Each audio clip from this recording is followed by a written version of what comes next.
여러분, 비폭탄의 위기라. 그래서 잔인한 9월이 온다. 도대체 이 말이 무슨 말일까요? 간단하게 말씀드리면요. 대출 만기 연장한 금액 있잖아요. 9월 31일까지 만기예요. 이거 더 이상 연장 안 한다 이겁니다. 그렇게 되면 9월에 이제 각 은행별로 그죠? 예. 만기 연장을 할 것인가 말 것인가 여기에 대한 게 하나씩 결정이 될 겁니다. 그렇게 되면 말입니다. 소상공인, 자영업자, 소기업, 중기업까지 아마 심판대에 오를 수밖에 없어요. 그렇게 됐을 때 9월 한 달 동안은요. 내 대출이 연장되느냐 내 대출이 연장되지 않느냐를 가지고 결국 잔인한 심판을 받을 수밖에 없다 이런 얘기입니다. 그래서 잔인한 9월이 온다 제가 이렇게 설명을 드렸습니다. 그런데 문제는요.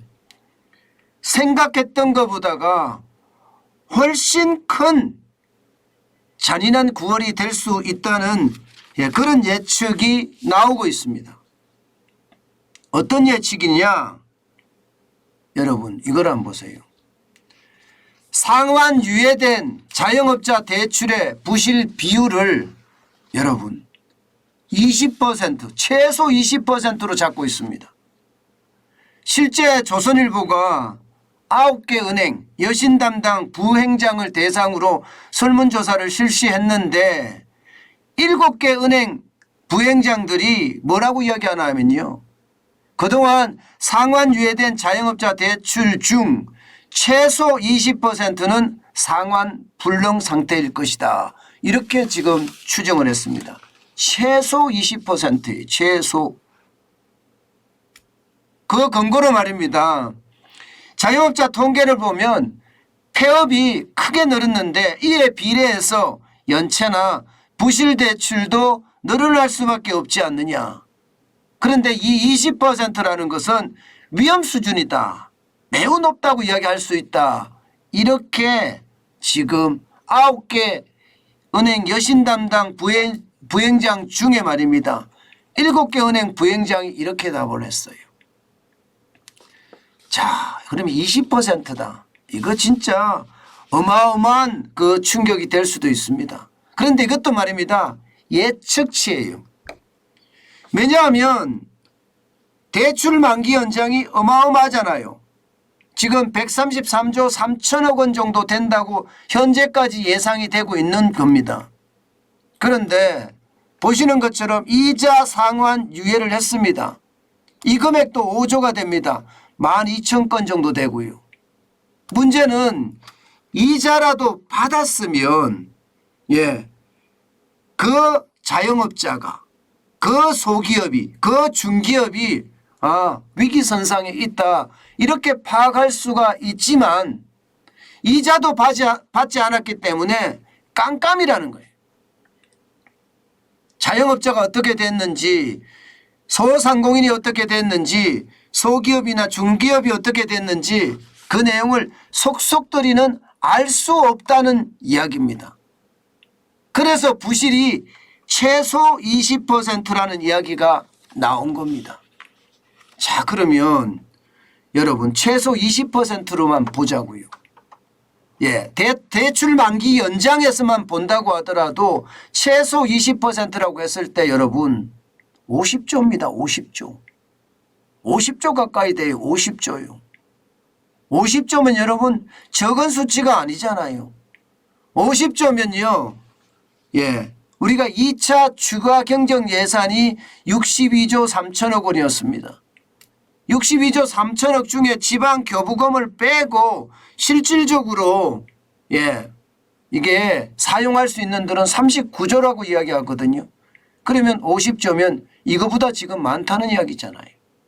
이거보다. 그러면 여러분 진짜 최악의 어떤 상황까지도 지금 염두에 두지 않느냐 이런 이야기까지 나오는 정도입니다. 왜냐하면 이게 코로나 대출 만기 연장이나 이자 상환 유예만 문제가 아니기 때문이에요. 이것을 조금 확장하면요.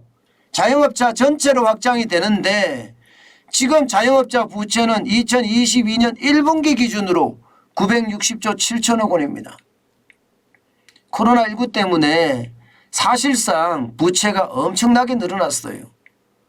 만약에 코로나19가 없었다면 자영업자 부채는 828조 2천억 정도 될 거다 이렇게 예상을 했을 텐데 코로나19가 있어서 지금 960조 7천억까지 늘어났다는 거 아닙니까?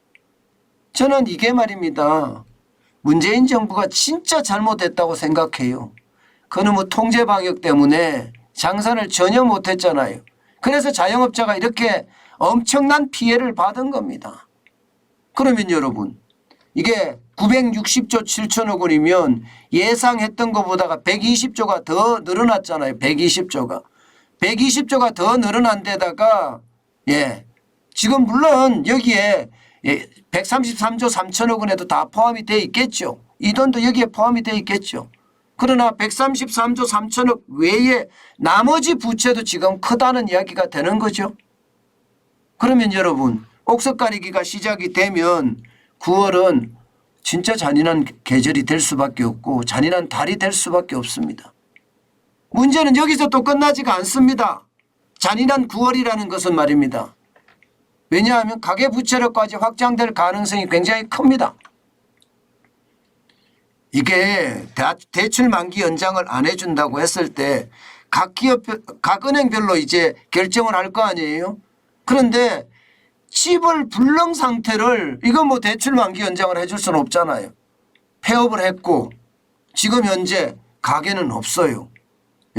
그런 자영업자에게 혹은 그런 소기업 중기업에게 지금 폐업을 완전히 했는데 이게 뭐 대출 만기 연장을 해줄 수가 없으니까 이쪽은 어떤 식이든 이제 갚으라고 될 거고요. 이게 갚으라고 안 되면 정부의 어떤 빚탕감 프로그램이나 혹은 은행 각자가 마련한 빚탕감 프로그램으로 작동을 하겠죠. 그 와중에 지금 충격이 될 겁니다.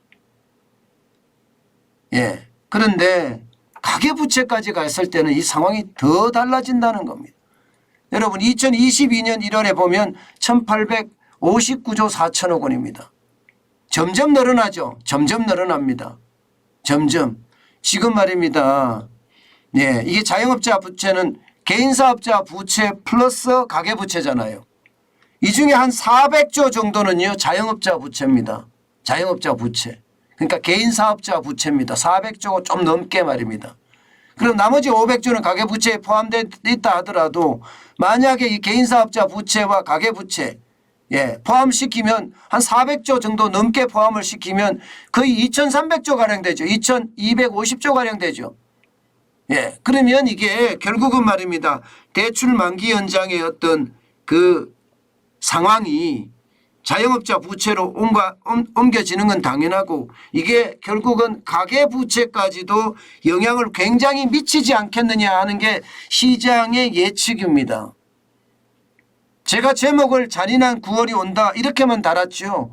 만약에 이게 말입니다. 이제 옥석가리기가 이루어지면서 쉽게 말하면 소상공인 자영업자 소기업 중기업의 어떤 이게 판단이 이루어지고 나면 심판이 이루어지고 나면요 굉장히 상황이 어려워지면서 9월이 지나고 잔인한 9월이 지나고 10월부터는요 이게 줄폐업이 아니라 자칫 잘못하면요 금융위기로까지도 발전되지 않겠느냐 이런 예상을 지금 하고 있습니다.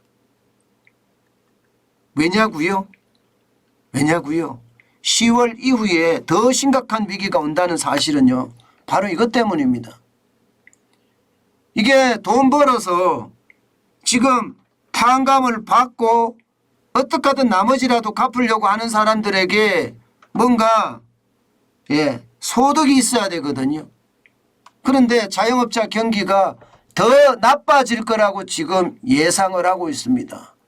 여러분 보시는 것처럼 하나금융연구소가 60개 업종 자영업자를 설문했습니다. 이 길거리 경기 설문조사라고 이야기를 하는데 패널이 800명이에요. 대상은 자영업자고요. 그래서 한번 실제 조사를 해봤더니 여러분 2022년 1분기가 42.5%였다면 2022년 2분기는 55.4%예요. 경기로 봐서 올라간 것처럼 보이잖아요. 이게 올라간 게 아닙니다. 왜냐하면 기준선이 100이에요. 기준선이. 100이 됐을 때 경기가 보통이다. 이렇게 이야기할 수가 있는 겁니다. 100이 됐을 때. 100보다 높아지면 경기가 좋아지네. 낙관적으로 본다는 이야기고요. 100보다 낮아지면 아무래도 부정적으로 본다는 이야기. 경기가 나빠지네. 이렇게 본다는 이야기예요. 그런데 55.4면 이거 어떻게 됩니까? 나빠져도 최악으로 나빠진다는 거잖아요. 뭐 42.5%나 55.4%나 쉽게 말하면 그나물의 그 밥인 거죠. 경기가 굉장히 나빠진다는 이야기잖아요. 그러면 경기가 좋아져서 매출이 늘어나고 영업이익이 늘어나서 원금도 갖고 이자도 갖고 해야 되는데 그러지 못한다는 거잖아요. 그러면 잔인한 9월 후에 10월부터는요. 더 큰 위기가 닥칠지도 모른다 하는 게 지금 현재까지의 전망입니다. 여러분 경기 상황은요. 솔직히 아무도 모릅니다. 어떤 변수가 또 작동이 될런지 아무도 모릅니다. 분명한 것은 나빠질 거라는 것은 예상이 돼요. 얼마의 폭을 가지고 나빠질 거라는 예상은 확실하게는 할 수 없지만 분명히 나빠질 거라는 것은 예상이 되는 부분입니다. 그런 상황이라면 여러분 결국 말입니다. 이게 대출을 갚지 못하는 거잖아요. 돈의 문제예요. 돈을 빌려서 못 갚는다는 문제이기 때문에 금융위기로 발전할 가능성이 굉장히 높다는 이야기입니다. 잔인한 9월이 지나고 자칫 말입니다. 자칫 줄폐업의 10월이 또 오지 않을까. 저는 그게 두렵습니다. 줄폐업의 10월이. 만약에 줄폐업의 10월이 또 온다면 이게 상황은 점점 나빠지는 그런 추세로 갈 가능성이 굉장히 큽니다. 게다가 복병들도 지금 넘치고 있어요. 새로운 복병들도 나타나고 있습니다. 사드에 대한 중국의 어떤 반응이 이게 또 보복으로 갈 가능성도 굉장히 높고요. 또 반도체 G4 동맹에 대한민국이 참여하는 걸 두고도 중국의 보복 가능성이 굉장히 높습니다. 이런 상황을 고려할 때 경제는 앞으로가 더 나빠질 것이라는 게 일반적인 예측입니다. 제가 여러분들에게 현금을 쌓자 하고 말씀드린 것도 바로 이런 이유입니다. 수많은 지표들 중에 말입니다. 긍정의 지표보다는요 부정의 지표가 더 많기 때문이에요.